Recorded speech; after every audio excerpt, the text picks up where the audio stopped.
Before I start this video, shout out to Comic Fan for providing me with this remix. The link is in the description. We need a Superman game. As you guys know, Superman is one of the most famous superheroes of all time. But for some reason, we've gotten a Suicide Squad game before many of the other staples in comics. Now I know some of the most popular superheroes haven't gotten games yet, and it doesn't help that many superhero games outside of Batman and Spiderman have been canceled before they even got off the ground, or were announced years ago, and we haven't heard any developments since. Before any of those were considered, Superman should have came first. We've technically had Superman games before, but those were old and nowhere near the level of Arkham or Insomniac Spider-Man. I think now is the perfect time, with the resurgence of Superman in media, from Superman and Lois to My Adventures with Superman, to the Superman movie, with the live-action Superman that will actually stick around. It's the perfect time to capitalize off its success, and I have just the right idea. I know James Gunn talked about integrating video games into the DCU. It could work, but I think this would limit creative freedom. So these games would be their own thing. Before we get into it, let's talk about some of the challenges when creating a Superman game. Correction, the challenge. Because there's one thing people talk about, and it's how Superman is too overpowered for an engaging game. There's 3 solutions people have brought up. Now this one is the easy solution, but what happens when this game gets a sequel? But should Superman be developing his powers all throughout the games? I do think this can be utilized, but it isn't the ultimate solution. This can be really interesting, but if you want a game that's more day in the life of Superman, featuring his supporting characters and main enemies, you probably wouldn't want this. Plus, we already have Green Lantern to fill the off-world space opera niche. If you want that, just make a Green Lantern game. This is the most interesting idea, and is a pretty good solution, but the game should be balanced, also including powerful villains to fight. I think it's a good idea to combine most of these elements, so here's how I would do it. First game is Superman Year 1. The game would begin with Clark already a journalist and an active hero in Metropolis, but not yet Superman. Lois interviews people about local sightings of Clark, referred to as the Blur. Clark mainly keeps to the shadows, hence the Blur. The game features flashbacks, showing Clark developing his powers and training in the Fortress of Solitude. Lex Luthor would be all throughout these games, but not as an antagonist in this one. When a LexCorp rocket almost crashes into the city, Superman stops it just enough for his color scheme to be caught on camera by Jimmy Olsen.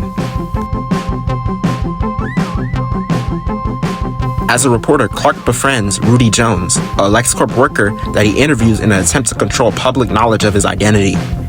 Rudy would appear often throughout the game, talking to Clark and often helping Superman. The Fortress of Solitude would be an important part of this game. It would feature training bots in order for players to practice, as well as the ability to switch costumes, like from the prototype costume into his first official suit. That suit would be made from Kryptonian materials, which is why it's able to withstand Superman's battles. But the design of the Kryptonian garments of his parents would look nothing like his suit. I would take inspiration from the Superman Man of Steel comics for their designs. Clark decides to become a public hero and save someone from being crushed by a car, mimicking the iconic imagery from Action Comics #1. Lois dubs him the Man of Action. In the game, you start off with basic attacks, which is all you need in early missions and against weaker enemies. Similar to Spider-Man, the game would feature sequences with Clark working as a reporter. The gameplay would mostly focus on saving civilians displayed through real-time and quick-time events. Players have the ability to choose which power to use and which action to take, determining which works best and causes the least amount of damage, like deciding to use Super Breath to blow out fires or Freeze Breath to stop a flood. Most missions involve Superman having to save multiple people in multiple situations at the same time. A fire, a ship crashing, a bomb, etc. Superman would often repair the city using his powers. You want the environment and gameplay to be unique to Superman, not just a copy and paste of Arkham or Spider-Man fighting goon after goon. Don't get me wrong, there will be fights, and a lot of villains, including Toyman, who have robots all throughout the city, causing chaos. Rudy and other allies aid Superman, giving him information. There's a battle involving Bloodsport, who wouldn't have any abilities yet, but basically be this maniac who starts shooting up the suicide slums and taking hostages because of the death of his brother. The goal of the sequence would be to rescue civilians or disable his bombs before the timer runs out. It's during Bloodsport's attack that we get to see Rudy's opinions. He believes that Superman should be harsher on criminals to save more lives. Another big villain would be Atom Man, a neo-Nazi who calls himself Uberschman, with a suit equipped with energy blasts. You defeat him by using X-ray vision to identify specific weak points of his suit in order to disable it. Lois mockingly calls him Uberschman, meaning Superman, calling the Blur the real Superman. Other bosses include Livewire, an anti-Superman podcaster who gains electricity-based powers. Ultra Humanite in this game would only be an insane scientist who unleashes a giant robot on Metropolis. Throughout the games, you can learn new combos and attacks to utilize on these bosses, like hurling cars or heat vision spin attacks, akin to the movie on Toyman's robots. Combos of freeze breath and heat vision, or super breath and super speed. You could do the classic Man of Steel close-up attack. You could take powerful villains into the air and throw them back down. Halfway through the game, Superman encounters the Intergang, an old gang formed by Moxie Mannheim, who ran Metropolis and the Suicide Slums in the 1920s. In the present, the Intergang is reformed by Mannheim's great-grandson, Bruno Mannheim, in the prison Stryker's Island. The gang escapes from the prison with the help of weapons they purchased using connections on the outside to stage the breakout. The gang knows of the existence of Superman and plans to use the weapons to counter Superman or any law enforcement in this sophisticated age. The Intergang members go on crime sprees with the new high tech. After Jimmy is almost killed by the Intergang, Supes arrives, saving him, but a sound-based weapon they have is able to disrupt Superman's equilibrium. The weapon was specifically created to neutralize Superman. It causes Clark difficulty apprehending them. You would use the thunderclap to eventually disable the device, knocking out the wielder. Jimmy Olsen finds Superman on the ground, bleeding from his ears. Jimmy protects Supes, threatening them with a weapon, causing the rest of the Intergang members to flee. Eventually, they're cornered by law enforcement, and while Superman hails at the Fortress of Solitude, they take hostages at LexCorp. During a confrontation with officers, an explosion happens, causing the contents of an experimental vial to be discharged on Rudy, sending him to the Star Labs ICU. Superman arrives just in time to apprehend them, sending them back to Stryker's Island, but he wasn't in time to save Rudy. Rudy is comatose and cared for as his family visits, but one day, when he wakes up, his wife touches him and she's rendered sickly. As Rudy absorbs her life force, his veins begin to turn purple. Rudy has a mental breakdown, and when scientists come to restrain him, he absorbs all their life force, killing them. Rudy runs into the streets, bumping into people and absorbing their life forces, injuring them. The cops are called to deal with the monstrosity. Pursued by law enforcement, he flees outside the city, and the press nickname him the Parasite. Meanwhile, Clark and Lois investigate mysterious murders in Smallville they found out to be committed by Silver Banshee, an Irish banshee with a sonic scream and many other powers. It's here that Lois discovers Clark's identity, and he briefly explains the truth to her and why he must keep his identity a secret. As Superman, Clark consoles and reassures Rudy's son that everything will be alright. Superman tries to convince Rudy to stop and come home to his family. Rudy believes it's too late, and he starts absorbing Superman's powers and escapes. Superman returns to the city less powerful, and normal missions will now be harder.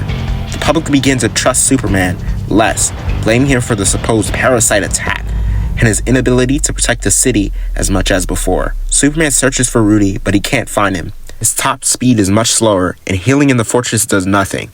Lois enlists the help of her father, General Sam Lane, using military tech to track down the parasite. Lane and the military fear Superman as an extraterrestrial, but trust him because of his work in Metropolis. He explains the situation to them, convincing them that Parasite needs negotiation, not an attack. He finally finds Rudy, but Rudy refuses to give his power up, believing that he will be captured and imprisoned upon his depowering. It's too late. He's already injured and killed many.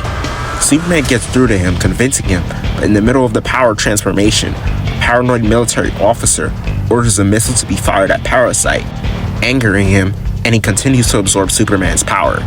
But not as much this time. This time, Superman and Parasite are evenly matched. The two engage in a ferocious battle in which you'd be able to use a lot of the super moves you've learned throughout the game. All this happens while Lois follows the battle in a military chopper. Meanwhile, in Metropolis, Silver Banshee and Livewire team up and escape Stryker's Island, causing mass destruction. You get to play as Jimmy Olsen, rallying Daily Planet workers against the supervillains. People wonder where Superman is, beginning to realize how difficult his job was protecting the city. The Daily Planet broadcasts messages to inspire the people and police to stand up to the criminals in the absence of Superman. Suddenly, while the supervillain duo's rampage continues, Parasite and Superman crash land into Metropolis, their battle spilling into the streets.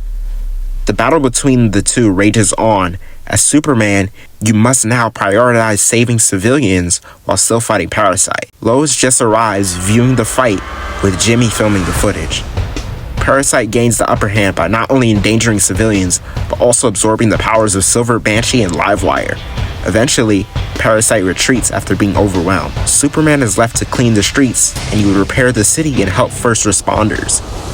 Superman gives a speech to the public, explaining the situation behind Parasite, and Superman reassures the public that he'll never stop fighting until his last breath. Parasite arrives in Stryker's Island, executing inmates. Parasite explains to Superman that he believes that if Superman had dealt with the villains properly, he wouldn't be this monster. But Superman says, "No, that vial didn't turn you into a monster. That vial didn't make you kill those criminals. You chose to do that because you felt weak and powerless before, but being powerful doesn't give you the right. They're so evil that they need to be executed. What does that say about you?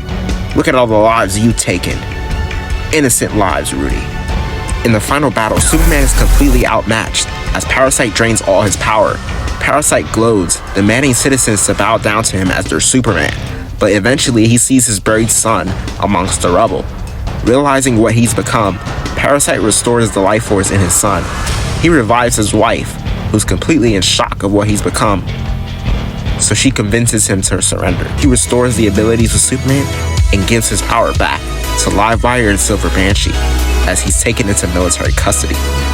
In the end, the public celebrates Superman, and Clark and Lois further embrace each other. The military stays in Metropolis to help with the construction of a new prison to better contain metahumans. The next game, Superman Man of Action, opens with an attack on Metropolis by the android Brainiac, who seeks to destroy Metropolis and take all its knowledge with him. After a long battle saving civilians, hurling trucks and cars, Brainiac is finally defeated. Brainiac's attack on Metropolis will be the catalyst for the entire game. His attack caused breakouts at the prison Stryker's Island in Van Cole, the newly formed Star Labs-backed prison for the most dangerous metahumans. At Stryker's, members of the Intergang escape, but Bruno Mannheim is left behind. In Van Cole, where Parasite was being contained, Parasite himself, Ultra Humanite, Silver Banshee, and the convict Alexandra Allison go missing. Also, a villain that Superman fought between games, known as Everyman, who was part of Lex Luthor's project before he went crazy, is found dead right outside his cell. Speaking of Luthor, we would start to see Luthor's distrust of Superman and the seeds of his hatred sprouting. This game would focus on the journalist aspect of Superman, as Clark, you and Jimmy would investigate the disappearance of Parasite, while Lois investigates the Intergang with Ron Troop. Clark and Jimmy find out through Rudy's wife that he showed up completely normal, trying to return to his family, but she disapproved, telling him to return to prison, and so he left. Superman finds Parasite, who explains how at Van Call he was reformed, and because Van Call wasn't equipped to contain them, he kept the abilities of Livewire and Silver Banshee. During the explosion, Everyman and Silver Banshee attempted to kill a guard, but Parasite defended them, killing Everyman and absorbing his powers, now able to shapeshift and look normal. But Silver Banshee used a mysterious energy weapon to take back her powers. Parasite and Superman briefly fight, but Parasite stops before it gets out of hand, turning himself in. With the help of Detective Henderson, Lois discovers that the gang gets their weapons from a man named Thaddeus Kilgrave. It's revealed that Thaddeus sold many high-tech weapons to villains in the last game. Lois discovers that the Star Lab scientist Emil Hamilton provided tech from Brainiac's ship to Thaddeus, who then sold them in an auction. He is then arrested. You battle the Intergang, equipped with Brainiac's tech. Thaddeus once again utilizes a sonic device to stop Superman, but Superman overwhelms him. Superman takes control of Brainiac's ship, stationing it near his fortress. He modifies the sonic device to where it's harmless, but only he can hear its sound. He creates a watch for Jimmy and others to contact him when they need. Brainiac's ship would be like a labyrinth for players to explore, encountering all sorts of weird technology. You encounter the bottle city of Kandor, and in one room you encounter a Kryptonian woman lying in a pod. Superman frees her, but the Kryptonian suddenly attacks, going in a frenzy. The sequence, called the Arctic Attack, involves Superman trying to subdue the feral Kryptonian. Eventually, using X-ray vision, players will discover a red kryptonite core contained in the Kryptonian's chest.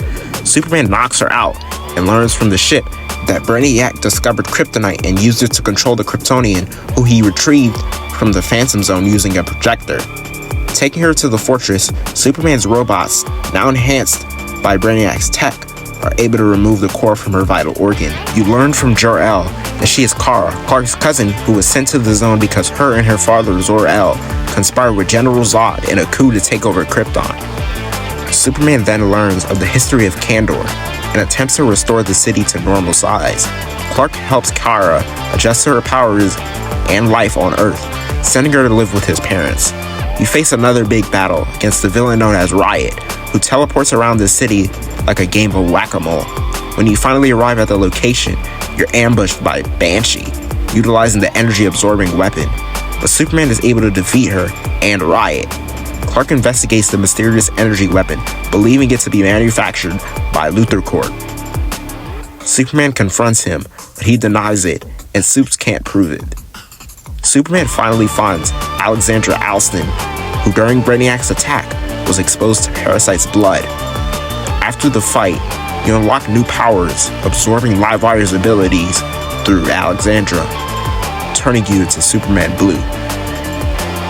Meanwhile, Lois and Jimmy investigate the strange behaviors of a Hollywood actress, Dolores Winters, discovered to be Ultra Humanite, who transferred his brain into her via Brainiac's tech purchased from Kilgrave. After being caught, he transfers his mind into a telekinetic gorilla and wreaks havoc, seizing control over California. Jimmy calls Superman to stop him, and he is nearly defeated when in a last-ditch effort, he releases a giant superpowered gorilla known as Titano. Superman is joined by Kara to stop the monster, and they eventually do. The public cheer and dub Kara Supergirl. Clark tries to convince Supergirl to stay out of heroics for now because she still needs time to adapt to her powers and Earth's customs, but she doesn't listen. While Clark is about to propose to Lois, he's swooped off the street, Spider-Man 3 style, by Lobo, a bounty hunter seeking a bounty placed on Superman by Brainiac. The fight goes into space and they crash land on the moon, with Superman eventually subduing Lobo. Superman learns that the real Brainiac is still alive and preparing for an invasion. The other was just a robot. Superman, using his electrical powers along with Jor-El, continues to attempt to return Kandor to normal size. During Brainiac's invasion, Superman easily takes down Brainiac's bots, with his electrical powers aided by LexCorp's armored raptors, but the sheer volume of them in the 100,000s overwhelms them.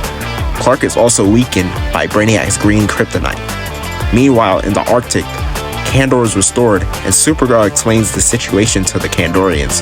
Just as Brainiac prepares to bottle up Metropolis into his ship, the Kandorians arrive, overwhelming Brainiac's army. The kryptonite is not enough. Finally, Supergirl and Superman confront Brainiac, who utilizes red kryptonite to pin Superman against Supergirl. And as Supergirl, you must stop Superman.